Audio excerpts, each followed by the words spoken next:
Hey, folks. Good morning, good afternoon, good evening, everyone joining in. We have some more folks joining, so please stand by. We'll get started here in a couple minutes.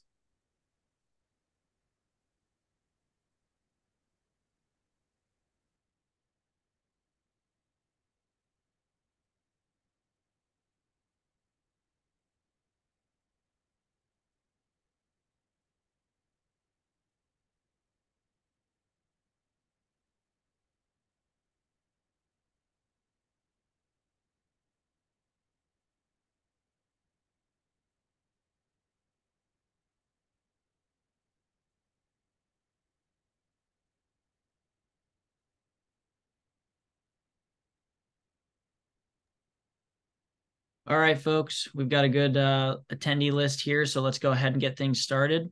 This is JW Simmons, go-to-market manager with Entitle.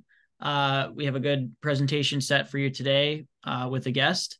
We're going to expect the event runtime to be between 30 and 45 minutes, and I think we have a great presentation together for you.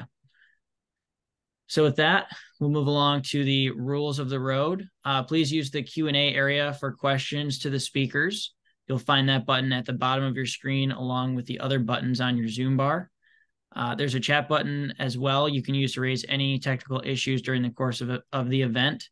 We'll have the recording and event deck together to be sent out to you attendees after the event today. And with that, I'll go ahead and introduce one of our speakers. Vivek Joshi. He is both the CEO and founder of Entitle, with decades of experience working on both sides of the industrial equation. He is passionate about all things installed base and simplifying installed base workflows to give customer-facing OEM teams an opportunity to do more with less. He's also the founder of the Industry Next community, designed to help industrial leaders share and learn from each other. So with that, Vivek, I'll turn over to you and let you introduce our other speaker. Excellent. JW, thank you very much. And I love it every time you and DJ introduce me with decades of experience. And I generally have a couple of decades, if not a decade more than most people we talk to. Luckily, in this case today, we have a guest who has at least a couple more years than me in terms of experience and decades plus, if you may. So without further ado, I'd love to introduce Ron Giuntini as our guest speaker and as a guest today on this event. I met Ron, I think about 3-4 years ago, because we realized that there was only a few crazies in the world here who cared about stuff like aftermarket and service and parts and things like that. And I got to know Ron over the years, and I realized that we have a lot of things in common. One is we're both manufacturing geeks. Two, we both actually work for the same company, albeit a few years apart in consulting. And three, more importantly, we've spent a ton of our time, if not all of our career professionally, in manufacturing. And so Ron and I keep up a steady dialogue over lots of different things. He always has great ideas about maybe service contracts, about things, about pricing. He's incredibly financially focused. And so we were talking recently about what kinds of things we're seeing in the world around us. And, we came up with this idea to talk about parts planning for next year, because it kind of merges a lot of what Ron's interests are, Ron's expertise, and what I think our community needs. And so without further ado, Ron, welcome to the event. Thanks for taking the time today to kind of walk people through how to build a plan for next year for parts. So over to you, Ron. Hey, thanks a lot, Vivek. Yeah, I've spent 40 plus years in the whole aftermarket area, running a business unit in the aerospace business for almost 10 years, and been working with multiple B2B OEMs only. I'm not a B2C guy. Also working with military weapon systems, putting together sustainment programs for fielding and also sustaining weapon systems throughout the world for multiple services. I really enjoy it. It's just my gift is to do this. Though I'm an operations research guy initially, but it's perfect environment for it. A lot of details, installed base, and mining that installed base is what I do with B2B OEMs. So I love what I do, and like Vivek and I, we're sort of soulmates on this area, and we keep on trying to convince leadership that most B2B OEMs generate 20 to 30% of their profits from parts sales, and when times are lousy for new equipment sales, you'll see something like 70 to 80% of the profitability generated by parts. So it's very material, unfortunately, at times. The proper story is not told to leadership, and many times people in the aftermarket get frustrated. So in regards to telling their story effectively. So we're going to talk about today, how do you really become effective, and how do you maintain credibility in putting together a budget? Okay. I think, Ron, what you just said is actually interesting, right? You talked about telling the right story to management about how valuable and important this business can be. And one way to tell the story is to show the potential of what it could be, not just what it was before. So maybe if you don't mind setting up this next 25 minutes or so, what should our audience take away from this session today with you? Well, the first thing is to have ultimate confidence when you go in front of your leadership in the budgeting process. And most of you know it's starting now, or will be starting shortly for the calendar year 2024. But you want to make sure that your credibility and your business knowledge is relatively robust. If you don't have that, you're marginalized almost immediately. That's what makes me so sad many times. Really great aftermarket business leaders go into these meetings and they just are not prepared to speak the language of leadership, CFO, and you leave with the tail between your legs and cry, no one loves me. All right. In other words, they become Rodney Dangerfields. When you're trying to fix that, you're trying to give them some coaching in terms of what to do. So I think this list that you created out here is actually quite good. And I think there's a few things you said which are important. One is be prepared, be robust about your plan and assumptions. And then the third thing you said is become credible as part of this process, because you have a lot to provide in terms of value to the company. Well, and also the issue is virtually no one is trained in the business aspects of the aftermarket. All right, you go in there. I mean, both Vivek and I both have MBAs. We both started our careers in manufacturing and moved into aftermarket. But most people just, have no training in this area. It's all on-the-job training. There's not even an academic program in the United States that deals with this. So you have to learn. You learn from whoever you can, develop relationships with your controller, your CFO, your salespeople, almost everyone, because you're going to touch virtually all these people. Yeah. What's also important in your credibility is that when you go in and put together a plan and you're going to say, I'm going to grow 5% and I'm going to need X amount of people, that's fine. But you better also make sure that if your volume goes down for whatever reasons, or profit goes down, you're willing to reduce the amount of people. And these are all the elements of the budget. It's a business. It's a sophisticated, complicated business with zillions of transactions. Probably your transactional volume just in the parts business is 15, 20-fold greater than that of the sales business. Right. And I think what you just said is important, right? It's a business. You shouldn't consider this as an appendage or an afterthought. It provides huge amounts of profit and therefore high leverage in difficult times for companies. But I think it's a question of how do you then take all these different elements, one thinks about a business from the cost point of view, the resources point of view, the impact on the balance sheet. I won't name names, but years ago when I was in a large manufacturing company, our parts inventory turns was a whopping 2, which means we carried a gazillion, billions, hundreds of millions of dollars of parts on a balance sheet because we just weren't sure what to do and when to do it, right? And so thinking through systematically and holistically about all these things is important. So maybe, Ron, maybe you can just highlight a couple of points here before I go to the next page, because I think there's things you and I discussed as we prepared this presentation in terms of what people ought to be thinking about as they walk into the September timeframe, right? September timeframe by the way, for most of us who are on a January 1 to December 31st financially, not everybody, always start the planning process around now, 4 months prior to the end of this current fiscal year, 4 months before the end of the start of the next fiscal year.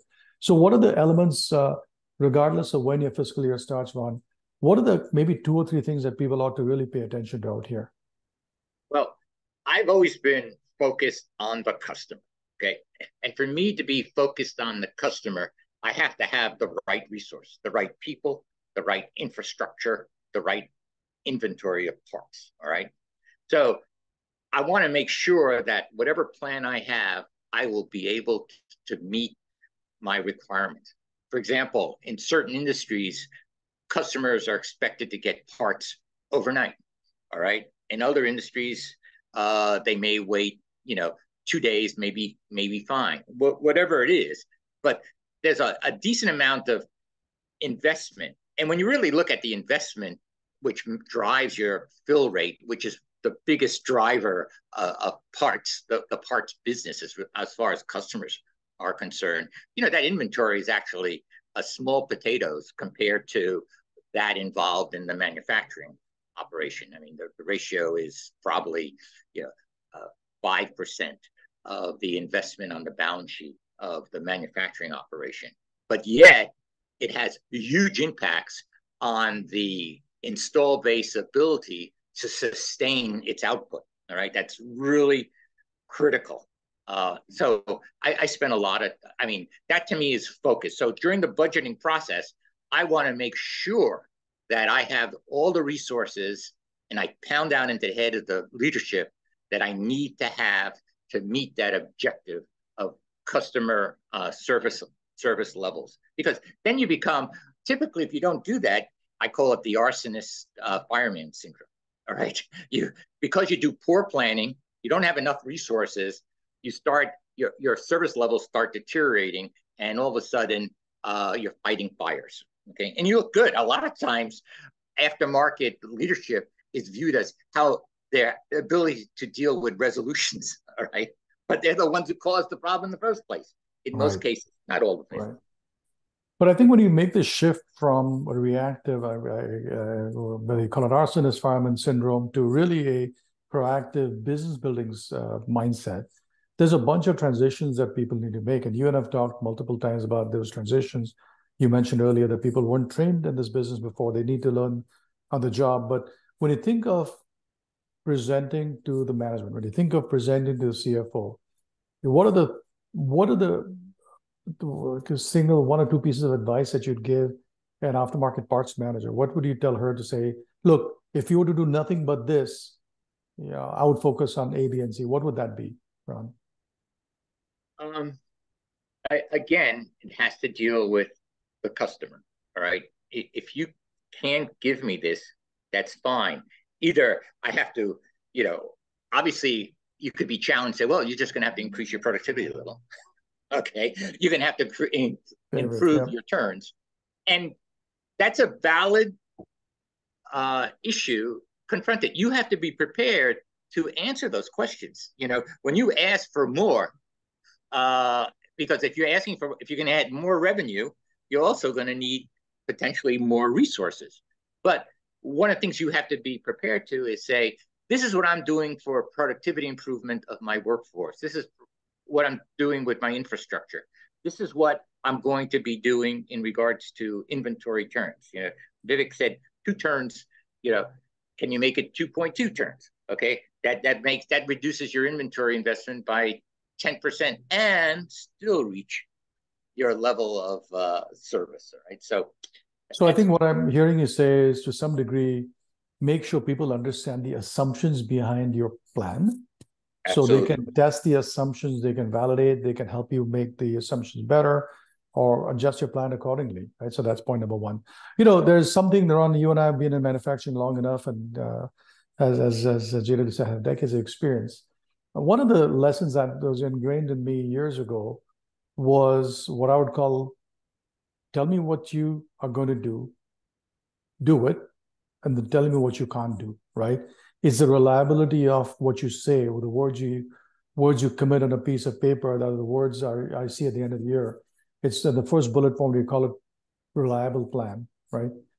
What about that in the context of credibility and everything else we talk about here?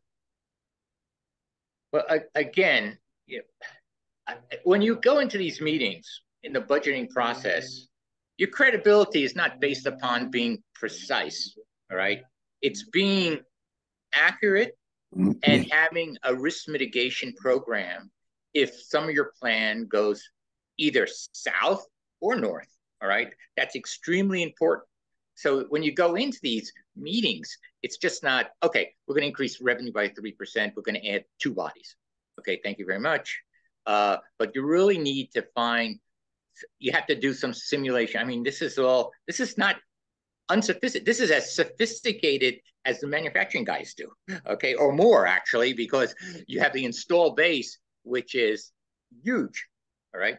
And you have to deal with different life cycle issues, different reliability issues. You have upgrade. I mean, it's I've come from manufacturing, all right?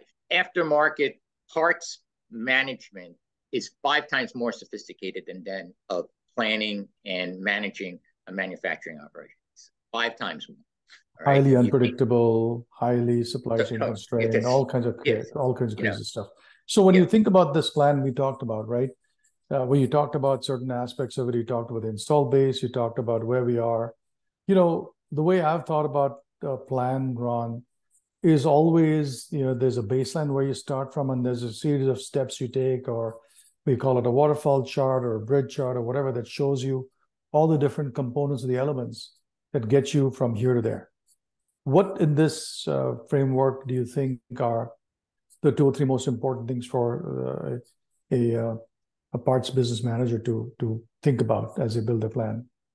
Well, I think one of the first things that people don't do is when you're planning for the next fiscal year, almost all OEMs use standard costs, all right? And standard costs are typically updated once a year, all right? I mean, you have variance accounts, so you really don't know what your profit is on a part-by-part basis, because you're just using the standard cost for looking at the profitability, but you can have all kinds of variances, but they all go into one GL bucket, okay, on a variance account, pluses and minuses. So one of the things you want to do is have at least an effort to update your standard costs, even if it's just a pro forma or just a temporary standard cost update, so that you can understand what your actual costs will be when you put together your pricing. Pricing has to be done. If you're going to put together a business plan, you have to know what your pricing is going to be for the next year, and most of them are list prices. So you have to get involved with standard costs, do pro forma standard costs, then use that as the basis to look at your prices for the next year. Again, cost plus is one element. You have to then look at what may happen in inflation, especially some of the recent issues we had. I mean, when I first got into the part, I mean, we had 19% inflation rate, 20%. So you know what that was. And then I had, what was worse is I had a lot of parts imported. All right, where I had currency. I had to go into the futures market to stabilize my prices. All right, it was ugly. Please, that's why I have no hair. Okay, so you have standard costs. You have to deal with and understand that what its impact will be on a part-by-part basis in 2024. Look at what you have inflation, and if you do import items, you do have currency issues that have an impact on your margin. So it depends how big you are. I mean, I went into the currency market exchanges, and I bought future contracts to stabilize my actual costs. All right, and then I have to look at my profit margins. Again, most parts profit margins, run before taxes, usually run 2 to 3 times higher than that of manufacturing. All right. Usually, most OEMs in okay times make about 7% to 8% profit as a percentage of of revenue, and parts run somewhere between, I guess, 13, 14 to 18 to 20%. So that's the first thing that's you a have big to number, do. yeah. Yeah, I mean, those are materially important numbers. Unfortunately, auditors, when you talk about materiality, which is finance people talk for what's important, what's not, aftermarket is usually viewed as immaterial, all right, because of its revenue, not because of its profit. So until the profit shows up, yep, exactly. Yeah, that's another issue, okay? Right. Anyway, so we have to do this first step, all right? So what kind of change are you going to have in prices for the new calendar year? And just going across the board and say, well, we're going to increase prices by 3%, which is not uncommon, is one approach, okay? But I like to do something a little bit more sophisticated. Then I'd like to know, okay, once I know what my prices are, and I have basically my listing of all the parts demand, so what's the size? What's going to be the size of my install base? You know, again, you have to look at what some new products being introduced, as well as some retirements. You know, most people don't have a really good handle on their entire install base unless you sell directly to end users, because there's no distribution in between. So they have a pretty good idea what the install base. Even then, if items are sold, you know, there's a lot of, you know, it depends on the market. You know, products are sold in the used market, or they move around outside the States or outside the EU or whatever. So understanding what that size is, the easiest thing to do, again, when you're putting together your parts program, is that, okay, you know, if your product has a 10-year life, for example, economic life, you say, okay, let me look at the last 10 years worth of manufacturing, okay, and those are the units. So that gives you at least an idea what the install base is. Then you look at the age distribution, which has a big impact on demand in regards to reliability, and then usage, because you can have, you know, items in the beginning of the life cycle. A lot of parts are covered under warranty, basic or limited warranty, but people tend to buy a lot of parts up front to initialize their parts inventory to support their sustainment of their machine. So you get that, but then you have the warranty. They sort of balance out each other. So you look at the age, and as an item gets into later part, depends if it has a long life or not, it gets into their repurpose and a bunch of other stuff. But you should take a look at the age. I just say, okay, this item has an average age of 10 years. All right. So I look at my production rate over the last 10 years, and I say, okay, that's my install base. Now, what I've always done is there's a direct relationship between the demand for parts and the value of a particular model. All right. So I have all kind of algorithms that actually take a look at the install base, their age, and then their value, what's called current replacement value. And you can start estimating actually on a dependent demand basis what the demand will be for those parts. Then you that calculates a wallet share piece, right? You basically make that estimate and create a wallet share. It does. It gives you, most OEMs really don't know what their market share is. Yeah. They can't answer that. Yeah. I'll give you a funny story with that. It was like I was working with a large construction OEM, and the CEO comes over and says, "Hey, Ron, you know, we're going to increase our parts sales next year by 10%. I said, "Dave, your business is going to grow 15% next year. So you're happy to see you're happy to see a market share loss?" Right. He looked at me like, "What?" He was pissed at himself for not knowing that, actually. Knowing that stuff. And I think we see that all the time, right? Those two things in yellow that you see out here, they increase the coverage, which is market share, increase the wallet share. That tends to be a big thing. And recently we've had a lot of questions from our customers and prospects saying, how do you calculate wallet share? What do you do about it, right? In fact, right before I got on this call, Ron, you know, we just got an email from somebody. We're doing a meeting later today. One thing they want to understand is exactly those two yellow points, which is how to understand what my current market share, what the trends are, and then how do I increase that? And then how do you increase wallet share? So I think the big thing I see in this plan, if you don't mind, is to figure out the sales and marketing initiatives around it. And that's where I think coming back to your integrated plan, coming back to your credible, wholesome, whole cloth plan, is the ability to kind of put the sales and marketing resources, your service resources, and things like this up. We're losing Ron for a second here. Putting all those resources together to kind of make this thing work. And I think that's really an important aspect that I want to make sure we do. The last thing that I want to kind of touch base on here while Ron gets his we just lost Ron and his thing. So I'll pick up the discussion here. Where I see some of these shortcomings in the planning process is not having knowledge about the install base and therefore the market share, not having the knowledge about the market share, wallet share, as in how much are you selling to each customer versus what they should be buying, what Ron alluded to a couple of minutes ago.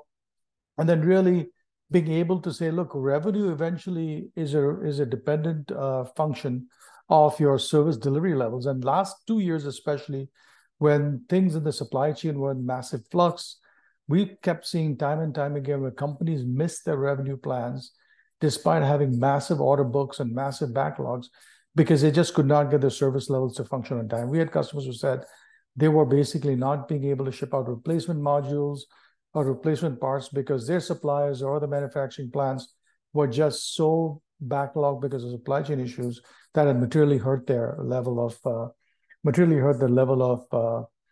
performance. And then finally, what I always tell people is like, look, you need to have a contingency budget, which says that something may go wrong, right? I just read something the other day about planning, and the author was saying, you almost have to walk into a plan knowing something's going to go wrong. The question is, what is going to go wrong? Is it something in a supply chain? Is it something in the workforce? Is it something in a demand plan? What is going to go wrong? And I think you kind of come back to that and have a contingency plan. Ron, I just picked up because that sounds like you lost Wi-Fi along the way. I kind of went through this whole process. No worries. I went through this process of talking about the contingency plans. And just to be in the interest of time, Ron, I talked about some of these things that we need to pay attention to in terms of contingency plan. And I think here's a couple of things that the pitfalls that affect the contingency plans. Maybe if you don't mind just taking a minute on this, Ron, as we kind of wrap this session up, if you don't mind, what are the gotchas out here? The profit accounting. One of the things that most people focus on is profit as a percentage of revenue. Okay, that's your gross margin or net profit, or whatever you want to call it. But I also use return on investment because the return on investment with the margins that we're talking about are very attractive, all right, in regards to your inventory investment. So I always try to not only present the traditional profit margin, but also return on investment of the parts, all right? And that can be, typically, people are looking at 10, 15%, but in regards to generalities, but parts can easily get 25, 30% return on investment. It's a very, very profitable business. There's also standard costs can be corrupted in many ways, and they can cause you to have some real misunderstanding of profitability. For example, OEMs a lot of times when they have a production line that's winding down, will dump basically all the parts into the aftermarket parts group with standard costs that are way below what they should be because they did that in large volumes, and you're doing onesies and twosies, and they've done 100 or 200, 300 at a time. So you could have large populations of items that are actually undercosted, which results in underpricing, and all of a sudden people spend they'll spend will be high on those items because they're such a great deal. All right. Then you have commercial off the shelf. Then you have other items. Most OEMs are not manufacturers anymore. They're final assemblers. They buy a lot of their components.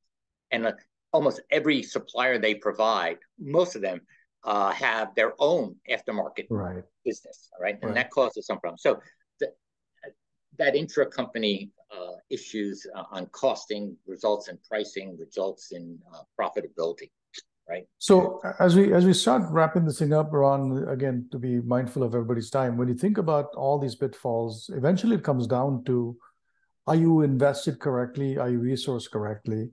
And we kind of went through all these things in terms of where people are today, in terms of their planning maturity, in terms of their resourcing investments, and so on and so forth. What are the last maybe piece of advice you'd want to give a new planner or a new business manager in terms of resourcing this P&L correctly?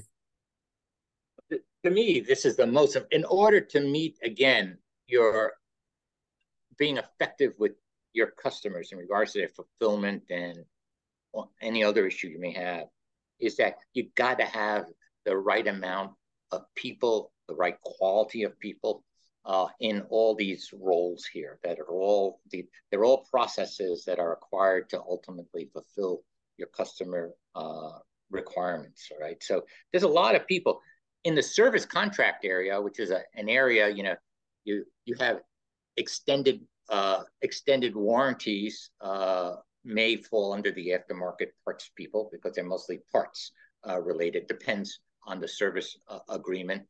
You have parts that are services that need, for example, swaps and exchanges, and some people have loaners that are important as well. But here's one of the dilemmas in getting the right resources. For example, basic warranty is usually managed through the aftermarket parts people, but they get no revenue for it, all right? But you have to have the resources to do that. So you have a disconnect between the resources required for managing extended warranty and the resource and your revenue. So it's not in there. So there's getting all the right people, again, is important. The number of people being in the right position, but also dealing with productivity. What can you do? This gets involved with, do I need more sophisticated software to manage these particular processes? And this gets involved with, you have to do a justification. I mean, planning systems. I mean, 20, 30 years ago, people used ERP systems for aftermarket parts planning, which was nuts. All right. So there's software for all these. Some of them are integrated, some of them are not, but that makes you more efficient, maybe.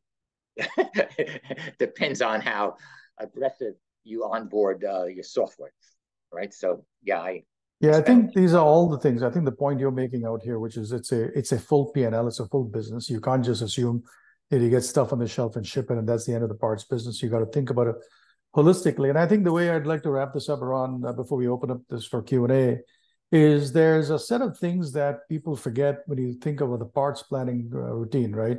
It's not just being able to plan how much to carry, where to stock it, and so on and so forth, but it's about building a credible business plan that allows the CFO and the CEO or the general manager to have confidence that you're going to meet your commitments. That's point number one. The credibility of the plan matters, because when you get credibility in place and you deliver against that plan, you start building the credibility bank, if you may, that gets you resources. I've always seen in every single job I've been in that she who delivers plan gets resources, right? It's no different from that. So you got to get that done. And when you get the resources, you can go meet your plan. So it's a self-fulfilling prophecy that's out here that I think people forget. And I think that's why this session is important, is like, look, build a plan that's credible, deliver against it so you can get the resources, not just for this year, but for the ongoing years. And that just makes you more and more successful as time goes on. So I think, Ron, with that, that's, first of all, thank you very much for that. That was great. I think JW, now I'd like to open up this up for questions. And here's the obligatory advertorial. We do a lot of this stuff with companies that have huge amounts of parts in their aftermarket business. They make massive amounts of money in the P&Ls and aftermarket. And we're excited about doing this going forward. So JW, I'm going to go to the next page and let you go open up for Q&A. Awesome. Yeah, thank you, Vivek and Ron, for this discussion and putting these pages together for us. So got a couple of questions in, which I think will spark a little bit of discussion here. First one is, our budgets are quite fixed and made up off of last year's quotes. How do we make sure what we are proposing for this year is going to work and is not just an experiment?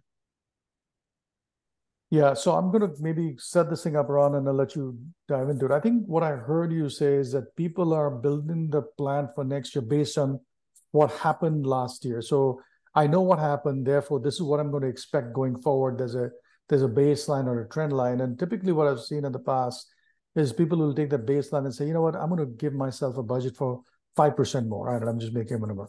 And kind of use that as a planning outline, which says last year plus 5% equal to next year's plan, which is interesting, but that's a very basic way of planning. And I think, Ron, to some degree, what you and I were talking about today, as well as in the run up to this session, is that we've seen a change in maturity, and to some degree, the outline you put, especially in page 8, is a bit more advanced maturity planning model, if you may. Right? Is that one way to think about the question and how people ought to think about going forward in this thing? Yeah, obviously, it's bottom up, planning rather than just the top. I mean, obviously, it's a lot easier to say, okay, we're just going to increase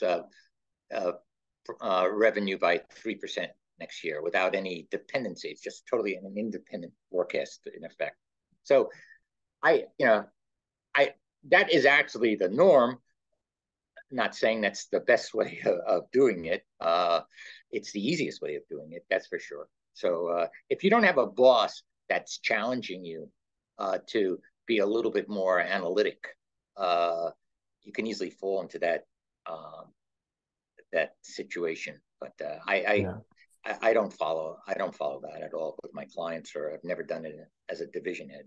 So yeah, so I think it's really going back to thinking through all the levers that you have for growing, not just taking the baseline last year versus last year plus 3%, last year plus 5% JW. So I'd think about it more in the context of, as Ron said, it's a bottoms up budget, which is a way to say it, like think about it from a zero base, so imagine in nothing, and what are all the different elements of the plan you can build up versus just taking last year plus something.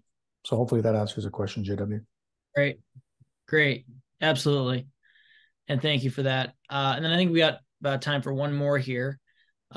This one is, for us, pricing makes all the difference. So how do we go about optimizing our pricing? Ron, I have my 2 cents in it, but I think I'm going to go back to you because if you think about page 8 where we had this model, I'm sorry, it's still catching up on the switch over. Sorry here. This one, pricing was the first element out here, right?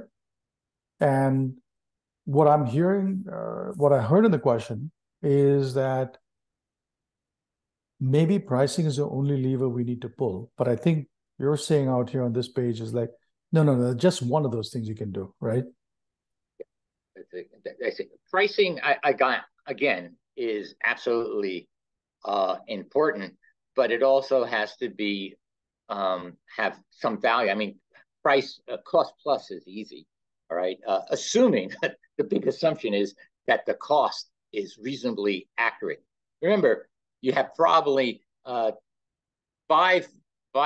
least 10% of your costs are undercosted, and another 5 to 10% that are overcosted. All right, which means by definition your prices are going to be screwed up. All right, so you have to take a look at that. What I do is I take one of the things I always do on pricing is I take my statistical forecast, my independent demand forecast for all my part numbers, take the prices, extend them, and then compare that to what my actual GL account revenues are to date. I annualize that. I compare the two. And if they don't match, they should match. You may have some real problems in regards to your forecast or on your pricing. All right. So every data point that you use in putting together a forecast should be validated one way or the other. All right. There should always be a validation. Especially in the pricing side. Yep. On the pricing side. That's the way I've always approached it. Great. Thank you for that, Ron. JW, is that it? I think we're at time. It's 11:40. If there's another question, otherwise we can wrap it up. No, go ahead with any closing remarks. No, I think for me, I think this is an important session to have today. I'm trying to go back to the last page here because for a couple of reasons, right?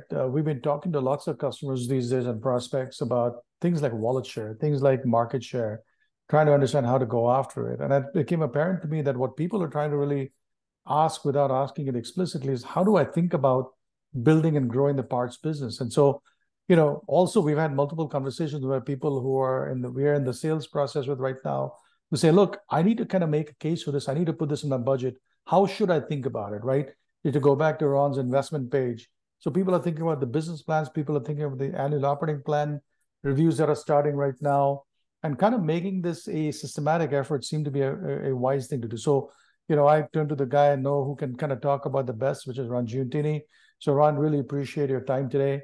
Hopefully it was valuable to the participants on the phone today and the webinar today. And if not, as always, we'll ship this recording to the people who signed up here. So again, Ron, thank you very much. Appreciate your time, and we look forward to hosting you for another session in the future. Thank you, everybody, for attending today as well. Thank you. Bye-bye. Thank you all.